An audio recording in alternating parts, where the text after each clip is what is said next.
I wanna take a walk around the world. I wonder would it do me any good? Until I get some money in my pocket, then I guess I'll just have to walk around my neighborhood. But I wanna be good so bad. Wanna be so good, so bad, so bad. I wanna be good so bad. Bad desire's all I ever had, and I wanna take a ride up in the sky. All right, so with that awesome starting, first and foremost, I just wanted to send out love to the Dopey Nation. You guys have had support for me the whole 2 years that I've been attempting recovery here. Even the first time that I jumped into Zoom, I had a relapse and was kicked out of this treatment center here in Minneapolis, Minnesota. So while drunk and in a hotel room, what better idea than to jump into a recovery Zoom that you've never been in for a podcast that you had never listened to and start talking with a bunch of strangers. And you guys accepted me and were there with me right away. And so thank you for all the love and support. You guys are awesome. And I see that with, we're that way with people that are currently struggling now or that just need some extra help or support. You guys are there and you guys are awesome. All right. So I wrote this little preface thing that I'm going to read first. So, and people that don't know me, I have bad ADHD. I don't always make eye contact and whatnot. So, just forgive that. But I'm going to read this thing real quick and then kind of jump into it. It's a little long, but all right. This is a story of a scared and confused little boy seeking approval, love, and acceptance, but finding very little peace in life. Becoming emotionally dependent to anyone that showed friendship, wanting to please and impress them for having a fear of rejection and a need for acceptance. I began expecting too much from them, having no understanding of boundaries, combined with my wild and out of control using habits and being brutally honest without empathy, even when uncalled for or unnecessary.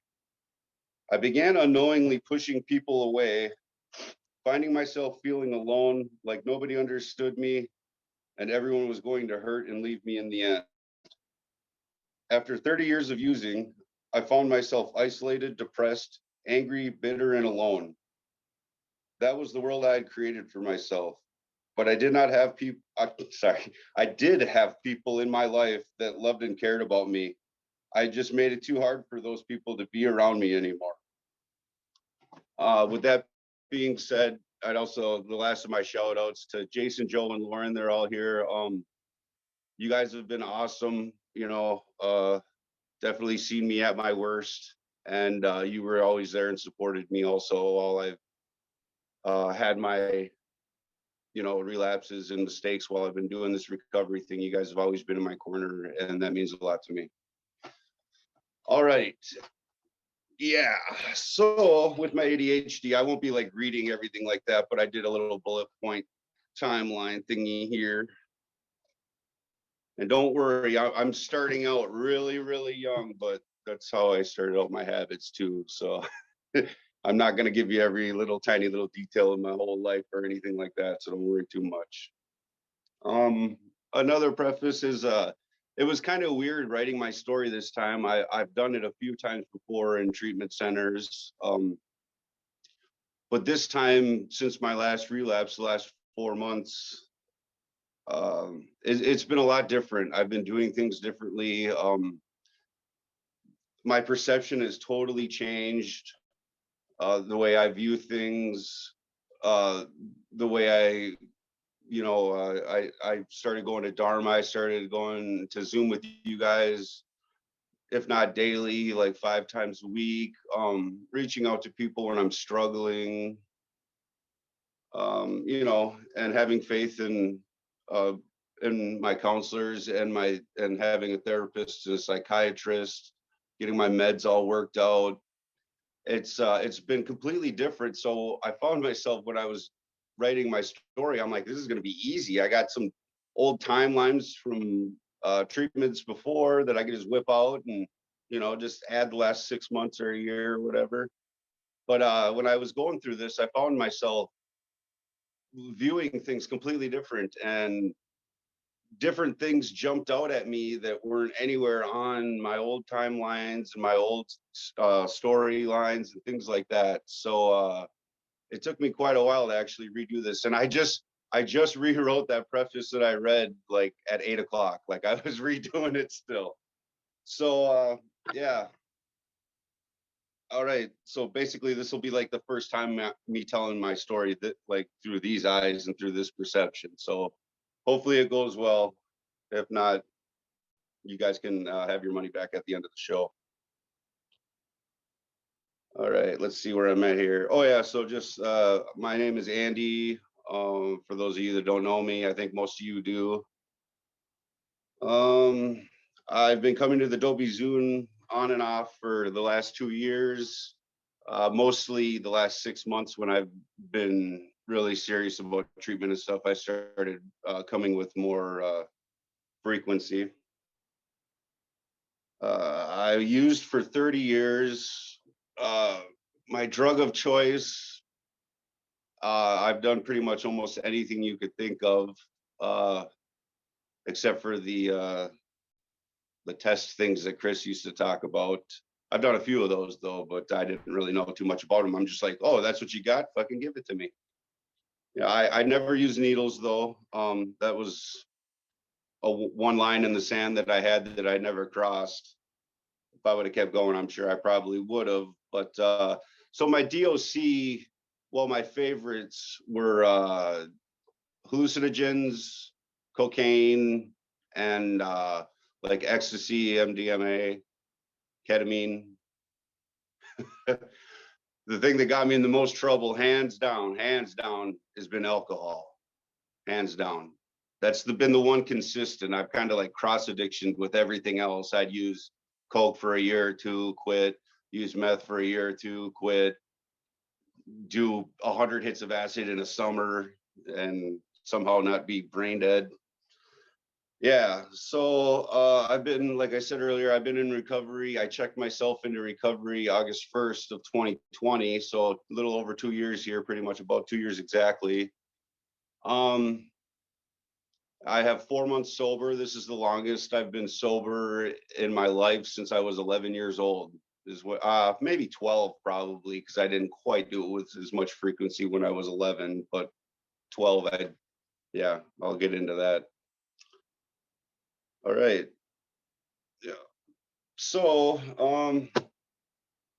tiny bit of family history. My parents are married and together still. They're former alcoholics, but I never saw them drunk. I have a sister and two brothers. My sister is a year and a half older than me, and my parents quit drinking when my mom was pregnant with my sister.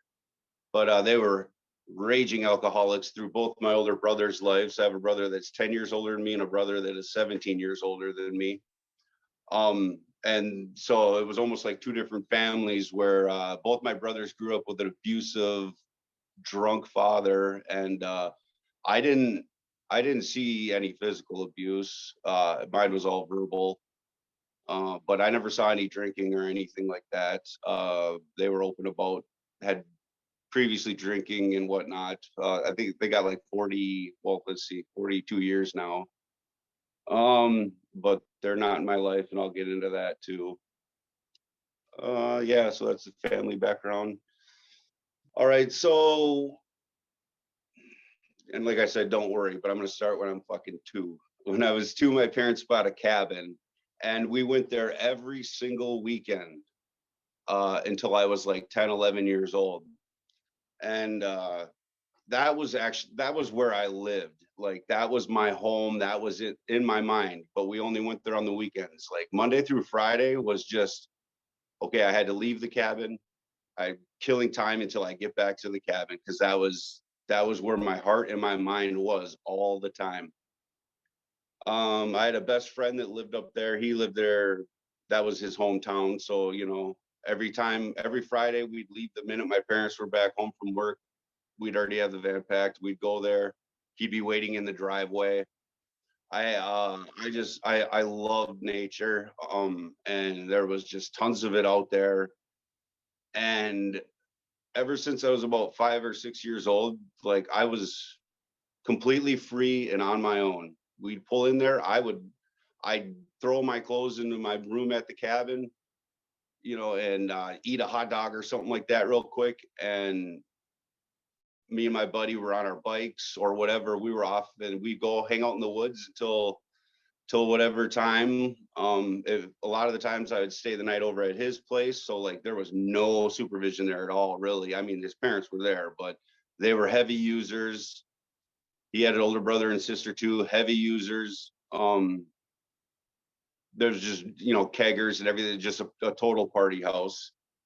And then most of the time we'd go off into the woods and do whatever. We had tractors, full size big farming tractors that we just drive around. Cars, what we used as cars when we were, you know, starting at like 5, 6, 7 years old, as we had old riding lawnmowers, and we removed the blades off of them and just putted around the, you know, on the dirt roads and everything like that out there, like it was, you know, like vehicles close, you know, the closest thing that we could drive. We did take cars every once in a while. I think when I was about 7 or 8, the first time we took in Clark's dad's car, I had to work the pedals on the ground and he had to steer because our legs weren't long enough to drive it. And we drove around. Yeah. So me and him started smoking cigarettes when we were 6, stealing them from his parents and his brother and sister, getting caught constantly in trouble. They wouldn't tell my parents. My parents would have freaked out about it. Um, and then so like my older brother that was 10 years older than me and his older brother were good friends. They were the same age, 10 years older than us. So when I was 8, it was then I had my first drink. They were having a graduation party there, and me and Clark as 8-year-olds were manning the kegs and pouring beers for all the guys with a little tip jar out. And you know, of course, we stole some beers. Once everyone got super lit, nobody, there was no, you know, nobody was watching. So we'd steal beers and go to the ice house that was, you know, parked for the summer out in the backyard, drinking the little ice house out there.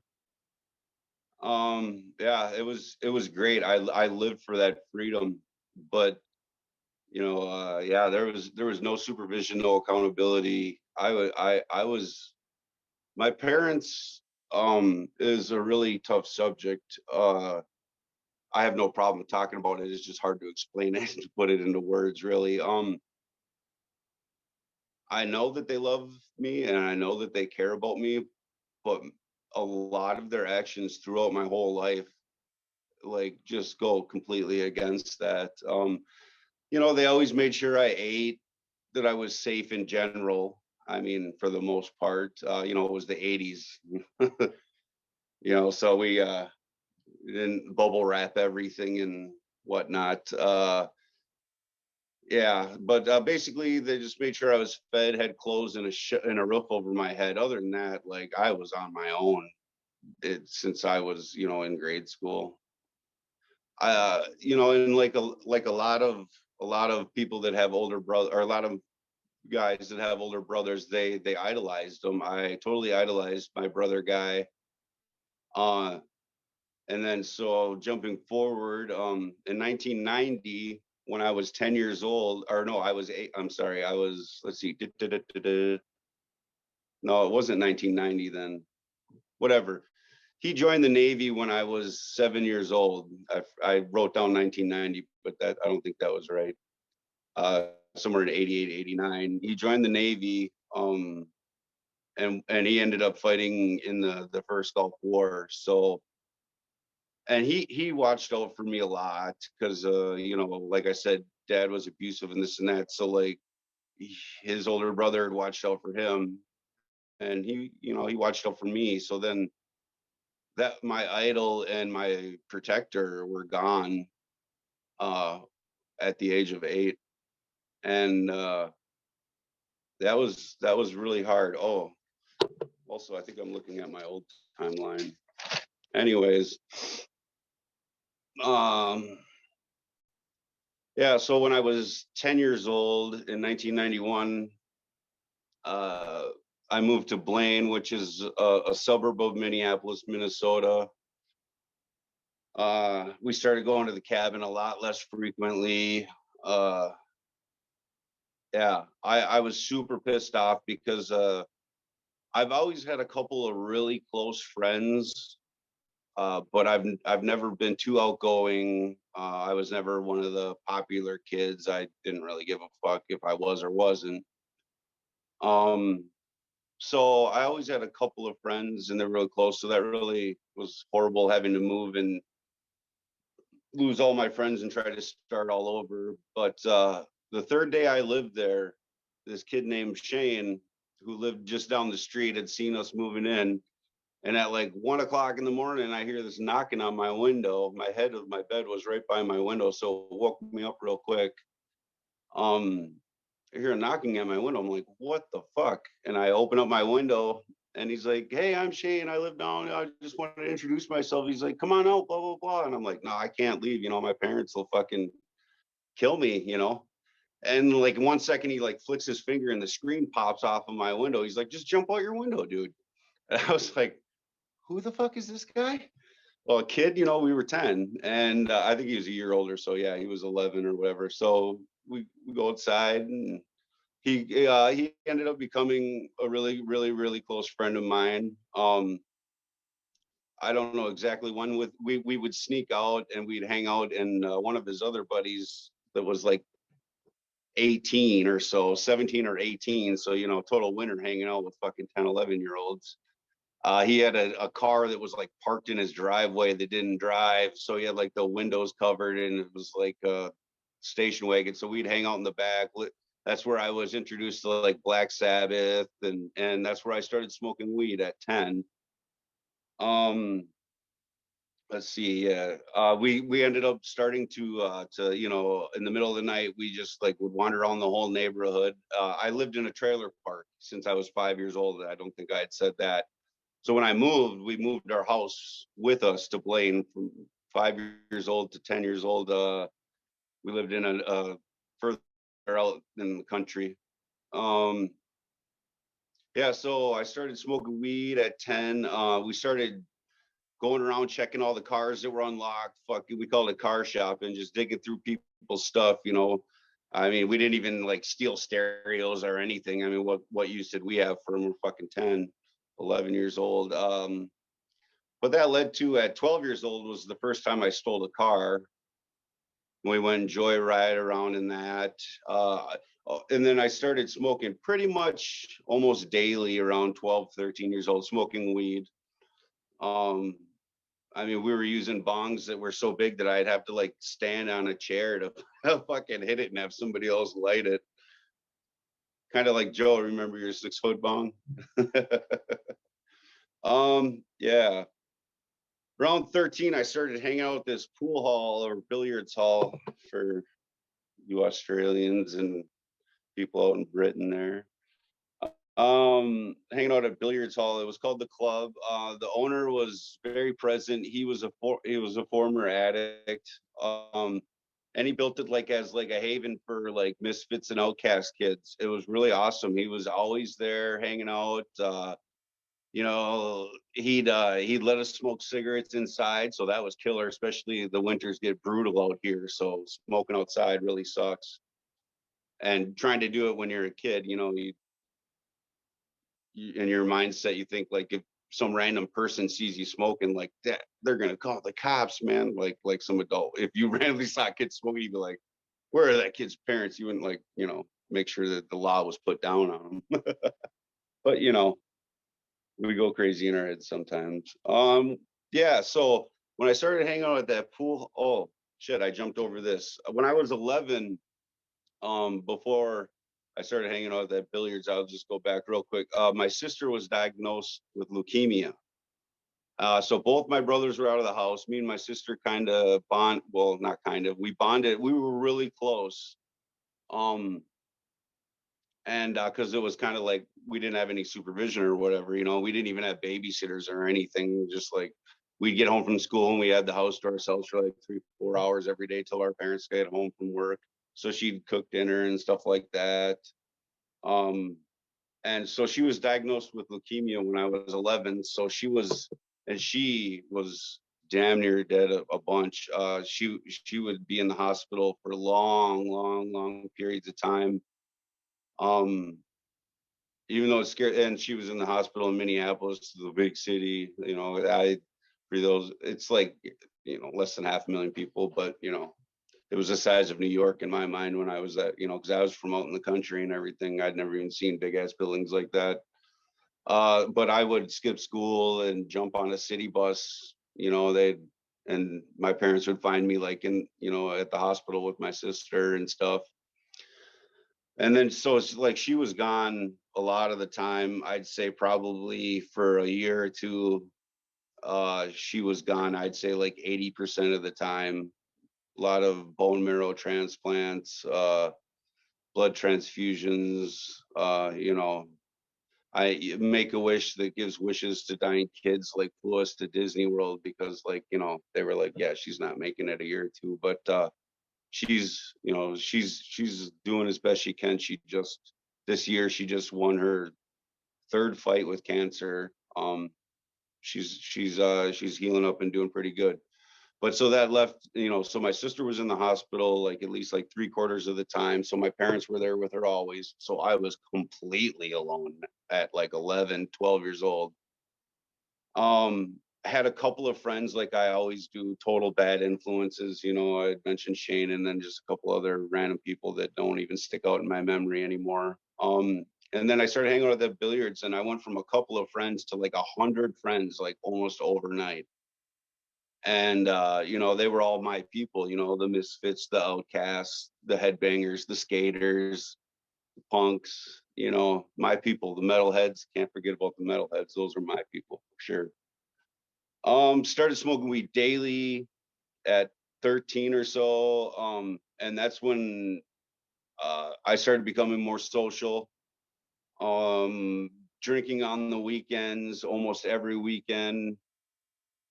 Right around there is when I met Jason. You all know Jason, somewhere around 13, 14, 15. Those years kind of all blend together. Yeah, just a lot of playing pool. There was a rope swing that we all hung out at, and on this little creek over by, it was really close to Jason's place.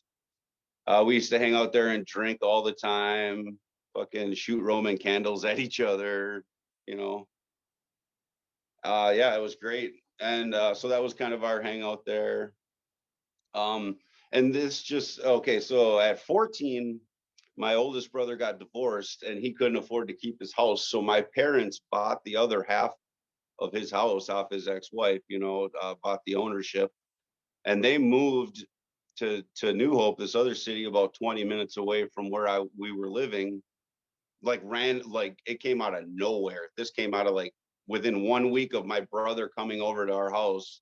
I woke up one day and my oldest brother's sleeping on the couch. I'm like, the fuck are you doing here? And and then by the end of the week, my parents were moving. But my other brother was gonna take ownership of the house, the trailer house that my parents and me were living in. And so I decided to stay. So that was the first time I lived without my parents when I was 14. I was living with my older brother guy. So I mean, he's cool as fuck. He let me do my thing. Yeah.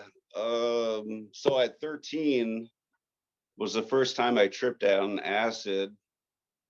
Uh, I fell in love with that shit right away. Acid and me, that was love at first fucking at the first dissolving sugar cube. Um, Started doing that not too frequently. I think when I was 13, I did it like 2 or 3 times. 14, a dozen times.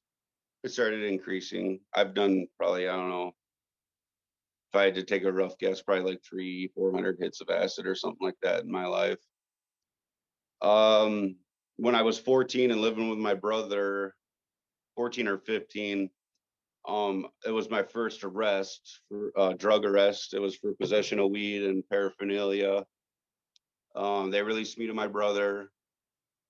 Of course, I tried to convince him we don't need to tell mom and dad, but yeah, right.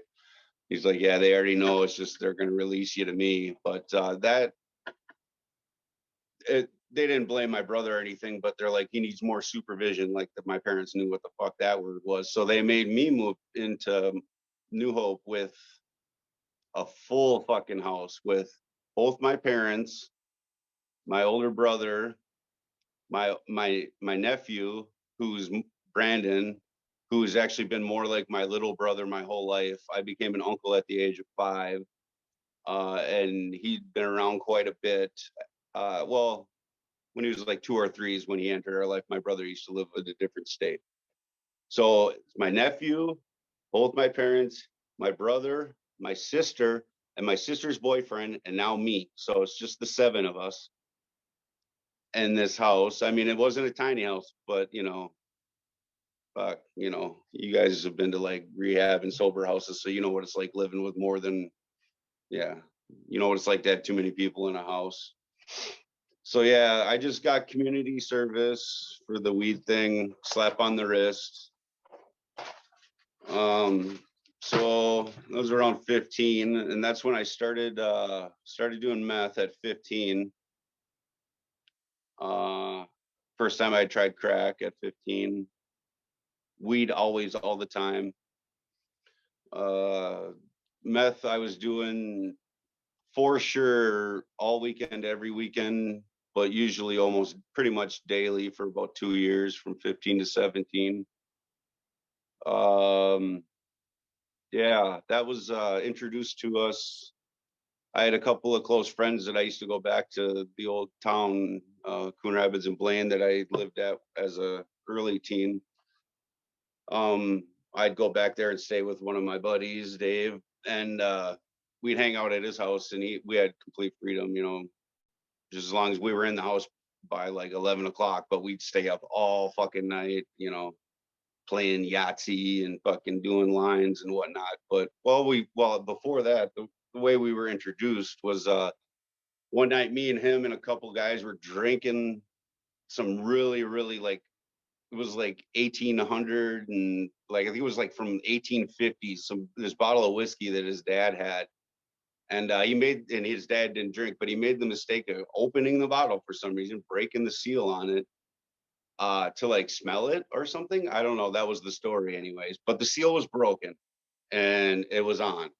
So we poured it out. I mean, it had a layer of dust around the neck, like a half-inch thick. So we dump out half the bottle into Dixie cups, and refill the other half with like a mixture of like Pepsi that we flattened out by shaking, and like water to get the right caramel color, and like, this freaking super expensive old bottle. Now it's half Pepsi and water, and we got annihilated because it was like 150, it was cowboy whiskey, like legit cowboy whiskey. And we are just hammered. And his older brother, Tony, and his mom were at the casino, and the rest of his family was out of town for something. And his brother walks in, fucking, they pull in the driveway, and we're like, oh shit, we're falling all over, trying to like run down the stairs where his bedroom was. And his brother caught us, and he's like, you guys are fucking wasted. Get downstairs right now. Mom's going to kill you guys. And he comes down, and his idea of how to straighten us out, he's doing us a favor. He's going to straighten us out and fucking, so we don't get caught for being drunk. He gives us all meth. Well, the races were on after that. Started hanging out with him and his friends. So we're 15 years old. We're hanging out with people that are about, I don't know how old Tony was, about 20, somewhere between 20 and 25. But his friends went all the way up to like 40. So at 15, we're hanging out with like up to 40-year-olds doing meth, old bikers and shit like that, all fucking weekend long for a couple of years. My buddy started stealing cars and selling them for meth, and that was an eye opener. I don't know why. I never learned from my mistakes, but except with the exception of alcohol, well, I barely learn from my mistakes for that, but I always seem to learn when my friends get too deep into something. I can look at that and be like, do I want that to be me? Do I want that to be my life? And I can put the brakes on it. But I never did that with alcohol, and I've never learned from my own well, I'm learning now. Um, so I saw my friends getting way too deep into meth. They started using needles, started stealing cars to feed their habit. And I just quit cold turkey after 2 years of solid use. I just was like, I don't want it anymore. Just put it down. No treatment, no therapy, no nothing. Just quit. And just kept on with the weed for the most part. I was pretty isolated there because I'm I'm I'm a social person for the most part, but I don't seek it out. Um, if I if like all my friends disappear or I move or something, I'll just like sit and watch TV or read books or this and that. I like won't go out and seek new friends or new people, new things to do. Like it usually, has had to fall into my lap. Holy shit. I am really I'm still in my teens. I just saw the clock. Um, yeah, so I ended up meeting this girl, Des. She was Me and her ended up getting engaged. I met her when I was 16. Uh I won't go too into it. We were pretty much isolated, the two of us, and then her parents were I was their weed dealer, so that was perfect. But we'd sit up in her room and just hang out and trip on acid. Well, that was before I quit doing meth too, because we do meth, acid. We'd be up all the time and smoke joints with her parents. Um, and then the years of 15, 16, and 17 kind of all blend together too. But in there, I think somewhere right around 16, my parents had inherited a ton of money from my grandmother passing away, or step grandmother. I'd never met any of my biological grandparents. They all passed before I was born. Um, yeah, so my parents inherited a bunch of money, and one day I came home and they're just like, "Hey, we're moving to Arizona and you're not coming with us." So I ended up homeless because they had set it up with me to stay with my brother, but he had met a new girl who he's still with. It's his wife now, and who they didn't want, a teenage kid hanging around. And then so they started searching through my shit, and they found an old weed pipe that I probably didn't even know was there. Kicked me out the week of Christmas in the middle of winter. So I found myself a homeless teenager. Went over to a buddy's house, convinced my girlfriend's parents to let me, give it a try to let me stay there. But they're like, you got to find a job within, you know, 2 weeks or a month or something.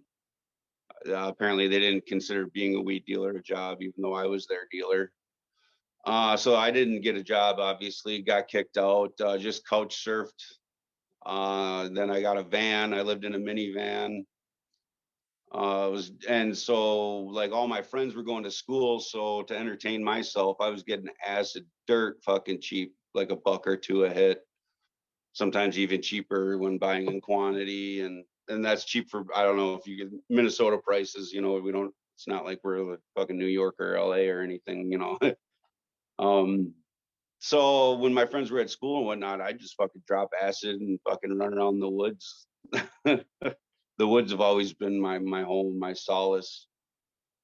Hanging out at this beach that my friend Joe's dad told us about that he used to hang out at back in the day. It was right in the middle of the city, but it felt isolated because there was no like boat landings. There was like 4 or 5 houses on the whole lake.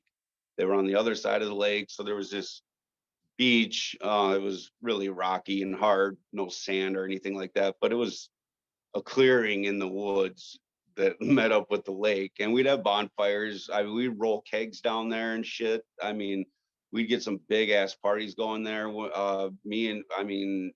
I had a buddy, Ron, that was a homeless teenager too. He lived in my van with me. Um, and we'd just, we'd sometimes we'd fucking cook on the fire. and just like eat our can of beans and drink our, plastic bottle of vodka. Yeah, so drinking and drugging, that was the life for me from there on out till I was, you know, 35. I didn't slow down or stop for the most part. Let's see here, like I'm gonna skim through this a little bit.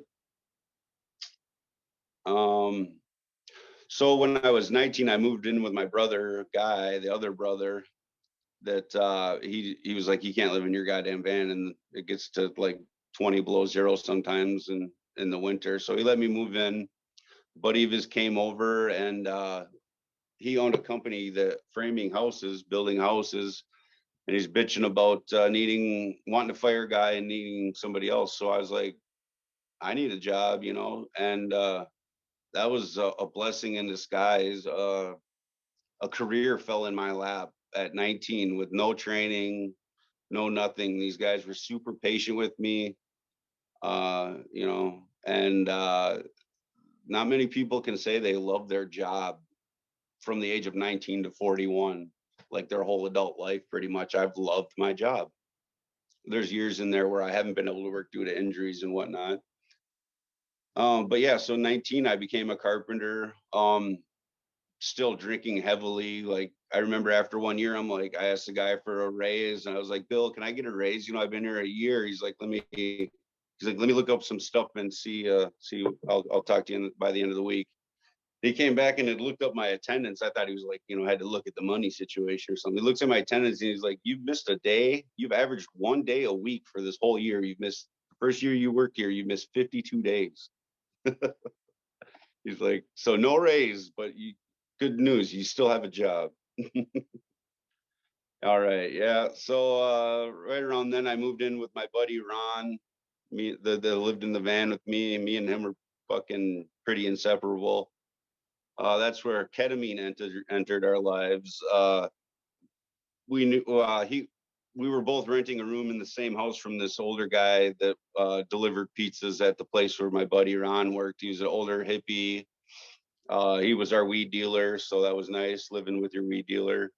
And then we had this friend of ours that started breaking into vets and stealing vials of pure liquid ketamine and was selling them to us dirt cheap.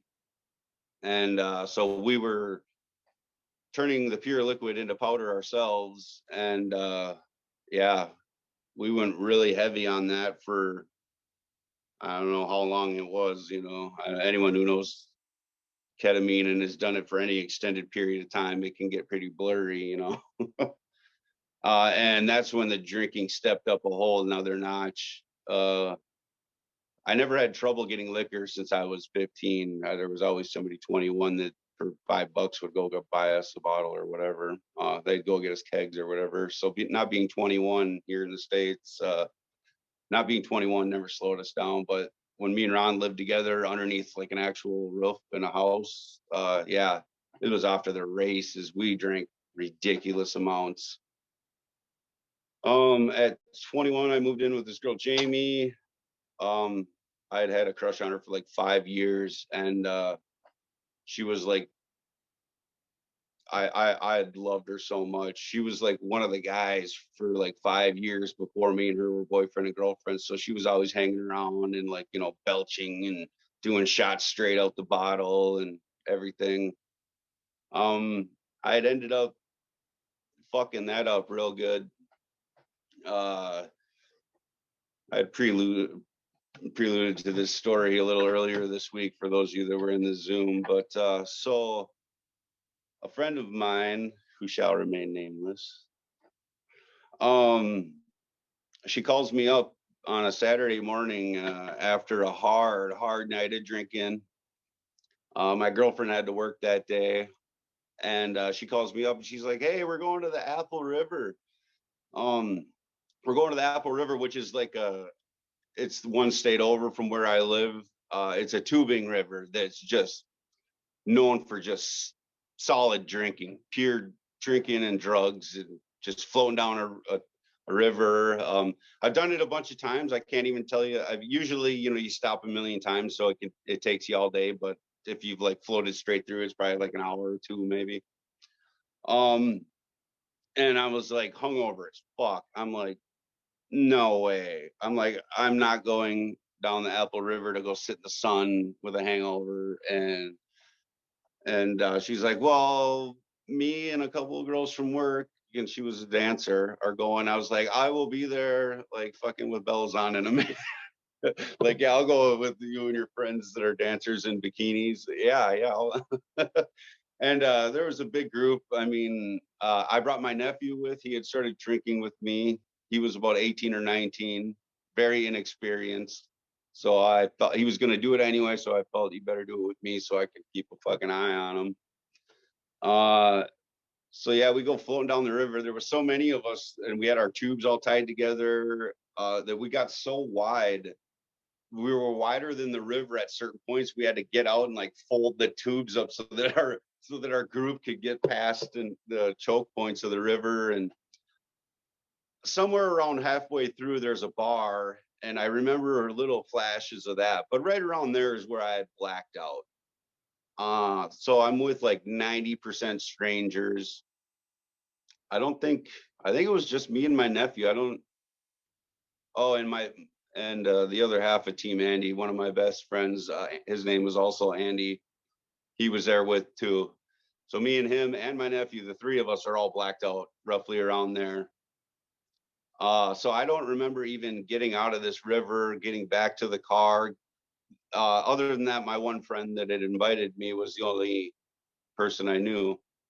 So there's about 20 strangers or whatever, and all the strangers were all drivers. The people that drove us to this, one state over, it's probably like 2-3 hours from my house where I live. Um, so I don't remember. I snapped out of the blackout doing something I never ever ever would do if sober. One of the worst things I've ever done in my life is I was having sex with a random girl that was with the group in mine and my girlfriend's bed, and my girlfriend had just walked in on us. And that's when I snapped out of the blackout to her screaming, "What the fuck?" And she and I think my nephew was there with her too. And oh yeah, well, he was in the living room, and he had sobered up or whatever because he'd only drank a few beers, and that was enough to put him down, but not for a long extended period of time. So she freaked out, grabbed my weed and my nephew, and got a ride out of there and stayed at a friend's house that night. Uh, and then moved out the next day. Yeah, I quit drinking after that for 2 years. I had a few relapses, if you want to call it that. And a couple of times me and her, we ended up getting back together after a few months. It was, but both of us weren't willing to admit that it was broken beyond repair. We tried for another year and a half, 2 years after that. But we were just fooling ourselves. It was, yeah, the trust was gone, and it was, yeah. So she ended up moving away. I moved in with my buddy Joe, who's watching, and a couple other people. I moved out to the trendy part of Minneapolis, northeast Minneapolis. There's a bar like on every other corner. Now it's a bunch of microbreweries too. Started do fucking just being a total man whore. Just lots of ecstasy, lots of fast fucking women, going to raves, even though I cannot stand electronic music. Oh fuck. But that's where the ecstasy and the women were. So of course that's where I was going. I ended up doing security, running doors and security for underground raves and stuff. It was quite convenient. Like I could let my friends in for free. If I was needing drugs, I knew who the dealers were, or I could spot them, because I've been in the game so long. I'd just be like, stop them at the door, be like, I got to search you, man. I can't, even though I didn't give a fuck. I just wanted some drugs, and I knew somebody would have them on them, so I'd take their fucking drugs or whatever. Like I had any real authority, other than the fact that I was big and not afraid to fight or fucking whatever. I've never had much fear or respect for the law. I fucking, yeah. Yeah. So, yeah, sorry if I'm a little unorganized or whatever, but yeah, let's take a tiny little second here and I'm going to jump to a dopey story. I got to drop some dopey on your asses. Can't just give you all the boring, boo, this is my life shit. Let's get dopey up in here. All right. I'm going to jump a few years back. I'm not exactly sure when it was, somewhere 19, 20 years old. Um, there's these caves that are rumored this is where Al Capone had stored like bootleg liquor and shit like that in our capital, St. Paul. There's this big cliff and there's these caves, I mean, that are dug out that are big enough to drive a fucking truck down in some places. They tried stuffing them with a bunch of like broken up concrete from like road demolition, and they try like putting bars, you know, like that are welded in and sunk into the stone, but we just like fucking dig underneath of them, you know, because it's soft limestone. So you can just dig that. I think it's limestone. I don't know. I don't know my fucking sand or stones or whatever. But it was easy to dig in, but it also could like hold the cave. And so we'd go down there and yeah, a couple of nights like me and a few of my friends would have fucking fight club. And we just get down there. There's no light, so we'd have a bunch of candles, you know, because we're in a cave. Let's get drunk and light 100 candles. Don't worry about the fact that we're just like burning all the oxygen away. And people have died in there since then. I've heard of, and like not just heard through the grapevine, but like seen news stories. Like people have died from that exact shit. Either the fires will suck out all the oxygen, or they'll cause cave-ins. And yeah, so we're very very lucky. We'd get a ton of candles and shit like that going.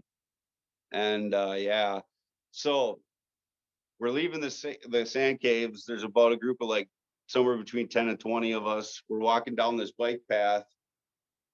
So I gotta stop walking back to our cars. We parked a little ways away. I gotta take a piss. So I turn around, I'm taking a piss in this bush. All of a sudden, fucking like 4 squad cars come rushing up, the headlights pointed right at me. All my friends fucking scatter, like, you know, like any normal drunk underage person would. But I'm taking a piss here. So I'm like, I was like, fucking A. I got a bottle in my backpack.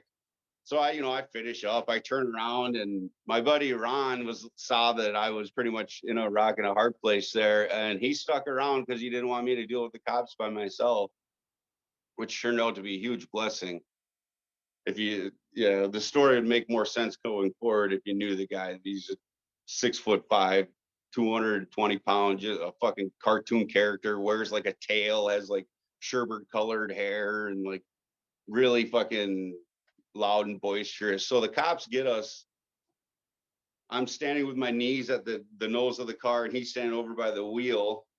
So our backpacks are on the hood of the car. The cops start digging through his thing, and it's got fucking some of the craziest shit. Like he's got like can koozies full of like old dirty stinky nylons and fucking pill containers with fingernail clippings in them, and like scissors and knives and fucking just 100 pounds of fucking you name it. And so they're like super occupied with what he's doing. So I reach over, I grab my backpack, slowly start pulling it. I mean, this cop is like 6 feet away from me. Open it up, pull the bottle out of there, drop it on the ground, and kick it underneath the car, zip my bag back up, push it back away over by the cop, and then like just step back. And so I'm thinking I'm slick as shit. I got away with this, man. He didn't see it. None of the other cops saw that. I'm like, fucking. So he comes over. They finally got tired. They didn't even finish Ron's backpack. They just were like, "What the fuck?" I think once they found like a koozie full of dirty nylons, like, and they're like, "What the fuck?" So they open up mine. They're like, "We're gonna check yours real quick," you know. And I was like, "Go, I have at it," you know, shit eating grin at my face. They open it up. The first thing they pull out is this fucking pipe about the stem was about 8 inches long. It had 2 barrels plumb full of weed, or 2 chambers that had weed in it. So like if you smoke, the resin would go through it. and a huge bowl like shaped like a bell, just the most ridiculous looking thing in the world. And I'm just like, I say to the cop, I'm like, trust me, if I knew that was in there, you never would have found it.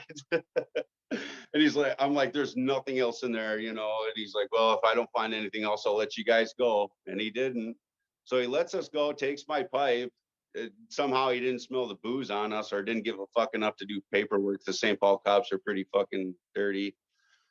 So they drive away. Well, we went over into the little wooded area a little ways away. They drive away. Well, my bottle's still sitting there. So I had to fucking go back and grab my bottle and fucking me and him finished it off. So that's my little dopey break there. All right, let's see. So I'm living in Northeast Minneapolis. I lived there for 2 years. I lived at this party house with Joe. We'd go through the weekends. We'd have keggers and we'd have DJs there. Once or twice we had the cops called on us, but I remember our record one night, we went through 7 kegs in one night and like we could have drank more. And our friend that eventually ended up owning the bar, but he was the bar manager at the time, like 2 blocks away. Like sometimes at like, you know, after 2 a.m. the liquor store, 2 a.m.'s bar closed around here. He'd wheel over with like fucking a couple cases of beer or whatever, you know, and keep the party going. We'd party out until the sun came up all the fucking time. Me and Joe ended up getting our own apartment because we couldn't stand one of our roommates. Yeah, I won't get into that because it's pointless and not part of my story for the most part. He was an old friend, but just a good friend, shitty roommate. So me and Joe were living together, and right around then, I had injured myself while drinking one night. Oh, I'm sorry, hold on. Hey, I'm in the middle of something. So sorry, that was a housemate. I live at a sober living house right now. Um,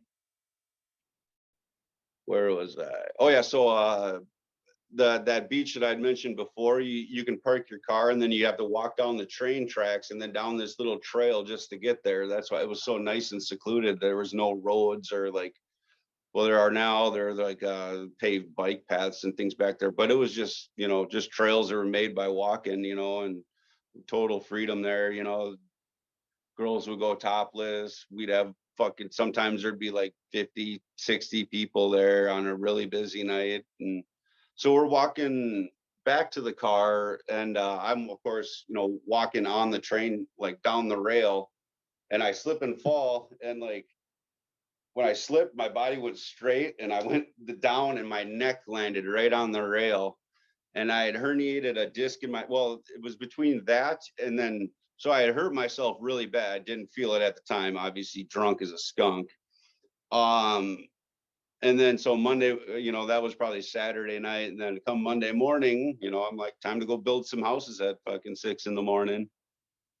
So I was sore and hurt, but you know, whatever. I'm just like, whatever.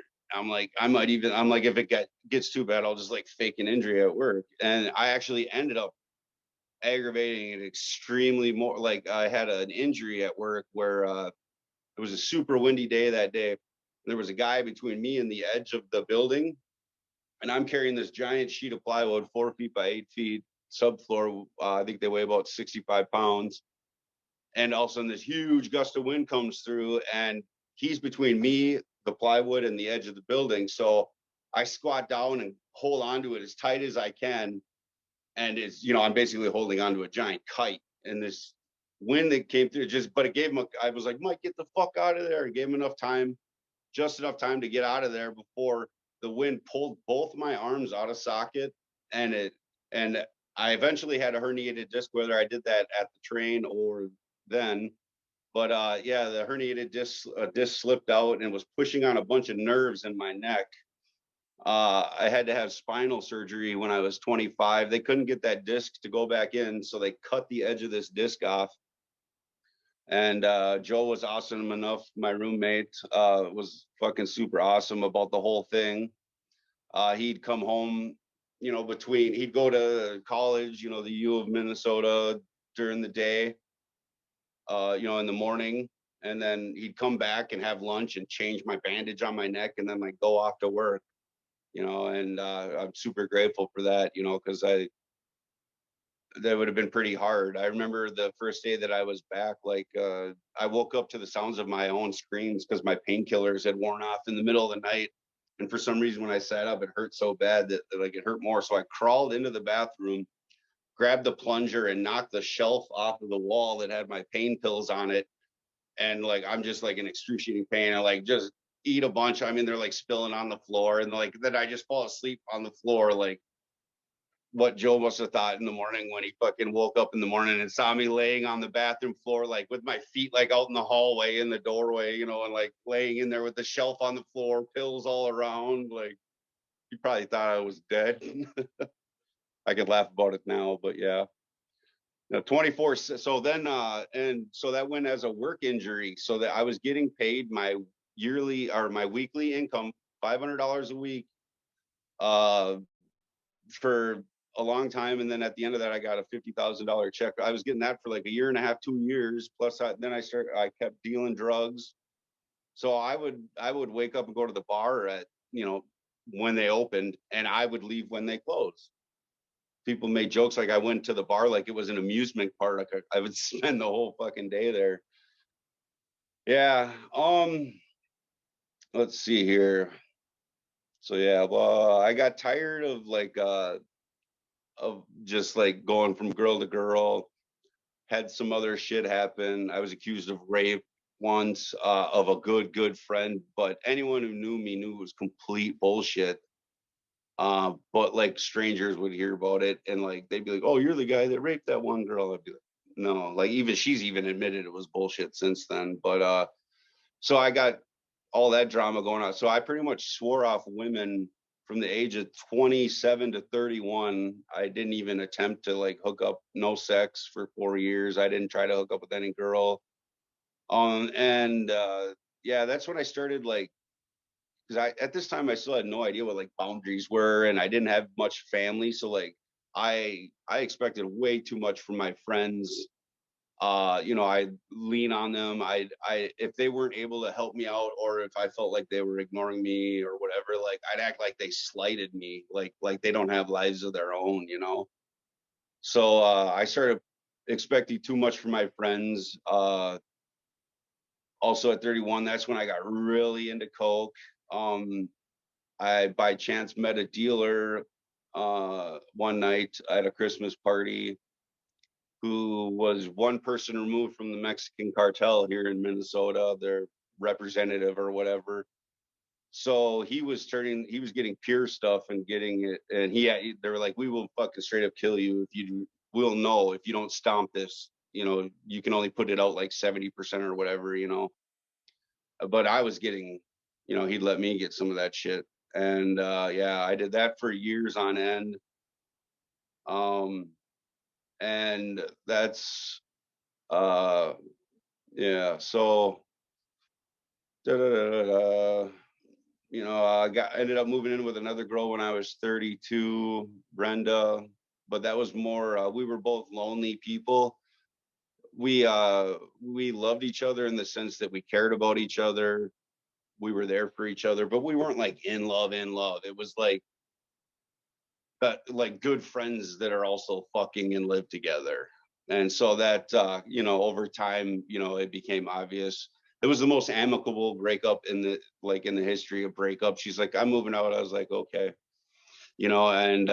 And like she was like, "Well, here's my half the rent for the rest of the 6 months on your lease." And then like we had bought furniture together, so I was like, "Well, I'm gonna keep the couch, so here's fucking." She gave me so I gave her what she had paid on the couch. We had just bought a cat, so like I'm like fucking. She gave me money that I had spent on the cat. Blah blah blah. We like set like it was like an accountant going through like, and by the end of it, she gave me like 3.5 grand. So my girlfriend breaks up with me, gives me like 3.5 grand, and like fighting, no huss, no muss. Moved out when I was gone at work. It was crazy. That was the beginning of my extreme isolation because I was drinking daily, heavy, at least a liter, usually almost like a 1.75. People call them handle bottles, by myself every day. and then getting up in the morning and going to work, like, and my attendance, like, didn't falter at all. uh I was buying Adderall from the only person that like came over to my apartment during that time was this girl that was selling me Adderall. And I do take Adderall daily still. I have ADD, like really bad ADHD. And see, I wasn't really abusing it, but I mean it does wake you up even if you have ADD. I mean it'll, wake you up or whatever. So I'd wake up hungover as fuck. And I still take the same exact amount of milligrams that I was like, I wasn't abusing it. I take 20 in the morning and 10 milligrams at lunch. 20 milligrams, not 20 pills. Not abusing it. I'm just taking 20 pills. No, so that was, getting me on my feet. I just reeked of booze every day from the night before. Half the time I'd still be drunk from the night before. Eventually got fired from a couple different jobs. Totally isolated for like, almost 3 years. Uh, Met a girl after my 36th birthday, and that's a fucking, we'd be here for hours if I went into that. But that's the girl I moved in with her and her kids, Whitney, about 6 to 9 months after we met. I'd never dated a girl with kids, and she had 3 teenagers. I was an extreme alcoholic. She's never even taken a hit of weed before. You can all guess how that all ended out. But we had so much love for each other that like neither of us were willing to admit that it was not going to work. And we lived together for 2.5, almost 3 years. I went into treatment with the illusion that me and her having the same illusion that, or disillusion, whatever, that we were going to make it work. But I mean, fucking after my 30-day treatment, she'd already found somebody else. And yeah, we did the on and off again thing for a year or so. Yeah, so that's enough with my timeline. So, um, yeah, so then I've been living in and out of treatment centers and my oldest brother Lawrence's house for the last 2 years now.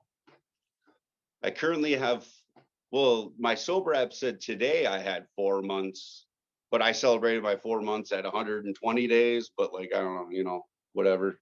So I have 4 months, 122 days today. This is the longest I've been sober as an adult in my whole life. And it's weird to say, but like my last relapse, which was 4 months ago, was one of the best things that could have happened in my in my treatment. Because I went to 30 days isolated, or not isolated, but heavy, high intensity 30 days, and I really stepped outside myself and looked at, like what I was doing. It's like, well, do you really want this or not? Because I was only half in and lying to myself about how much I was really working on my treatment. And I was, I just took a step outside of myself and just like looked at my life if I was like a stranger, and did a lot of soul searching to what, asked myself what really matters to me. Do I, you know, and I was like, either I need to go in 100% or just fucking just quit and not even try, because, I've always been the type of person that anything worth doing is worth doing right. And I decided that I do want to be sober. And I came back into Minneapolis here, into a medium intensity place where I could leave every day. I started joining meetings with you guys a lot more. I started actually like reaching out to people when I needed to. I started going to Dharma, which was awesome. It added spirituality into my life, which I've never had before. Um, yeah, I meditate daily now. Another thing that I'm doing that I feel helps me a lot is I'm trying to stay mindful and not get too far away from like the staying present. When I think about the past, I get depressed, and full of shame. And I can't change the past. I can look to the past for, and acknowledge that it happened, and I've done some fucked up shit, and and some fucked up shit has happened to me, but there's no use of letting it fucking, destroy your life moving forward. There's nothing you can do to change the past. Not a damn thing. So why let it continue to impact you in negative ways?